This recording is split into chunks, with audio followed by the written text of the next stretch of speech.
আসসালামু আলাইকুম রহমতুল্লাহ বরকাতুহ।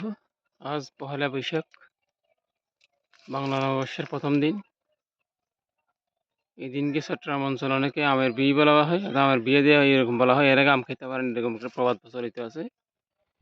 সে আদিকাল থেকে দাদাদের মুখ থেকে শুনেছি কথাগুলো, কিন্তু এটা তো কি কোরআন হাদিস ভিত্তিক কোনো তথ্য আছে কিনা আমার জানা নেই।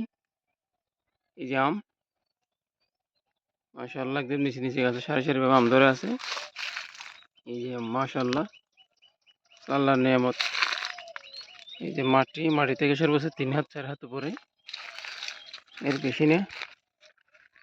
এই যে আম, মাশাআল্লাহ, আল্লাহর নিয়ামত। আমরা কিন্তু আমার বীজের আম খেয়ে ফেলছি। গতকালকে একজনে নিয়েছিল আমার দোকানে।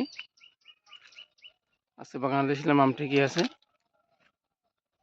মাশাআল্লাহ, যে ছোট বড় বিভিন্ন সাইজের আম হয়ে আছে। গাছটা ছোট, গাছটা বেশি বড় নেই, যে গাছের গোড়া। মাশাআল্লাহ, আল্লাহর নিয়ামত আসলে বলে শেষ করা যাবে না। বৈশাখের প্রথম দিন আজকে। আমার বীজ চলে গেলে নাকি আম খাওয়া যায়, এটা আমার মাথায় আসে না।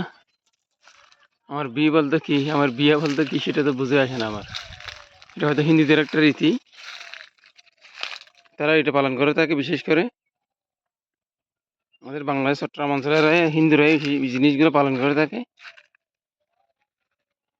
মাশাআল্লাহ, আল্লাহর নিয়ামত আসলে বলে শেষ করার মতো না।